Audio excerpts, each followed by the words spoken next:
मुझे आज भी याद है वो ठंडी जनवरी की सुबह। लखनऊ सेंट्रल जेल की मोटी दीवारें धुंध में लिपटी थी और सन्नाटा ऐसा कि जैसे कोई सांस भी ले तो आवाज सुनाई दे जाए। मैं सब इंस्पेक्टर राधिका शर्मा उस दिन महिला विंग की ड्यूटी पर थी, लेकिन एक कैदी, एक चेहरा मेरी ड्यूटी को भी भारी बना रहा था। कैदी नंबर 420 आरव चौहान, उम्र सिर्फ 22 साल। चेहरा जैसे अभी कॉलेज से निकला हो, पर आंखें मानो सदियों का दर्द समेटे बैठी हों। 3 दिन बाद उसे फांसी होने वाली थी। जुर्म एक अमीर व्यापारी की बेटी की हत्या थी। मैंने बहुत मुजरिम देखे थे, पर आरव कुछ और था। वो न शिकायत करता, न गुस्सा, न चीखता, बस चुपचाप दीवारों पर टिकी आंखों से पता नहीं क्या ढूंढता रहता। कई दफा मैंने उससे पूछा भी, आरव कुछ चाहिए? वो बस हल्की मुस्कान देता, दीदी बस दुआ कीजिए कि मेरी आखिरी ख्वाहिश पूरी हो जाए। ये सुनकर मेरे भीतर हमेशा एक टीस उठती। कैसी ख्वाहिश, कैसी इच्छा? फांसी से 2 दिन पहले सुपरिटेंडेंट साहब ने मुझे बुलाया। राधिका, कैदी 420 की आखिरी ख्वाहिश पूछो, कानूनन हक है उसका। मैं उसके सेल में गई। ठंड के बावजूद उसके माथे पर पसीना था, एक अजीब सा डर या शायद कोई छुपी हुई बेचैनी। मैंने धीमे से पूछा, आरव बताओ तुम्हारी आखिरी ख्वाहिश क्या है? उसने पहली बार सीधे मेरी आंखों में देखा और कहा, दीदी मैं अपनी जिंदगी में बस एक बार किसी से सच्चे दिल से शादी करना चाहता हूँ। एक रात अपनी पत्नी के साथ बिताना चाहता हूँ। मेरे पैरों तले जमीन खिसक गई। मुनादी और दुल्हन का आगमन। सुपरिटेंडेंट साहब फट पड़े, पागल हो गया है? कौन लड़की आएगी ऐसे आदमी से शादी करने जिसे सुबह फांसी है? आरव बस शांत स्वर में बोला, सर मंदिर में मुनादी करवा दीजिए, अगर कोई ना आए तो मैं चुपचाप फांसी पर चढ़ जाऊंगा। हमने समझा मजाक है, लेकिन कानून कानून था। शाम को मुनादी हुई और अगले दिन एक सिपाही दौड़ता हुआ आया, मैडम गेट पर एक दुल्हन खड़ी है लाल जोड़े में। मैं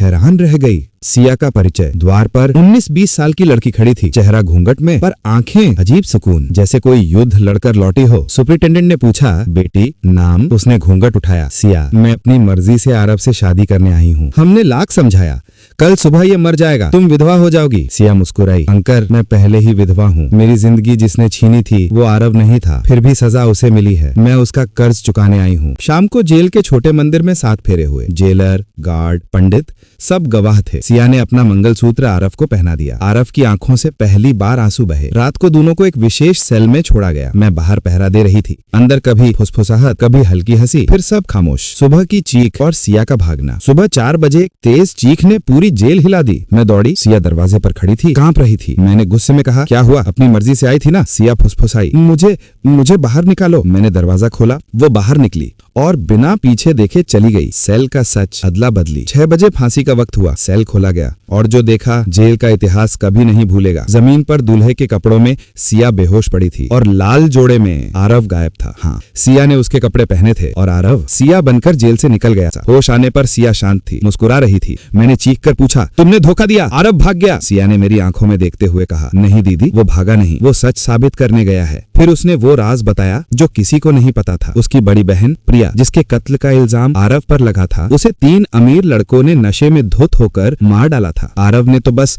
प्रिया को बचाने की कोशिश की थी। एक लड़का हाथापाई में मरा, वो भी हादसा। फिर पैसे, पावर, गवाह सब खरीद लिए गए और आरव को फंसा दिया गया। केस दोबारा खुलता है। आरव दिल्ली गया, एक रिटायर्ड जज साहब के पास, जिनकी बेटी को कभी छेड़खानी से बचाया था उसने। जज साहब आगे आए, केस दोबारा खुला, पुराने गवाह पलटे, सच सामने आया। 3 असली कातिल गिरफ्तार हुए। अदालत में सब साबित हुआ कि आरव निर्दोष है। रिहाई और मिलन। वो दिन जब आरव बरी होकर जेल के गेट पर आया, सिया वहीं खड़ी थी, उसी लाल जोड़े में, पर इस बार सच की दुल्हन बनकर। आरव ने सिया को गले लगाया और कहा, मेरी आखिरी ख्वाहिश पूरी हुई, अब तुम मेरी हमेशा के लिए हो। मैं दूर खड़ी सब देख रही थी, आंखें नम थीं। कानून किताबों में लिखा जाता है, पर इंसाफ कभी कभी एक दुल्हन के घूंघट में छुप कर आता है। कहानी भले काल्पनिक हो, पर संदेश असली है। सच्चाई देर से सही पर जीतती जरूर है। और प्यार सिर्फ मरने का नाम नहीं, कभी कभी किसी की जान बचाने के लिए सब दांव पर लगाने का नाम भी है। सिया जैसी बेटियां बहुत कम होती हैं।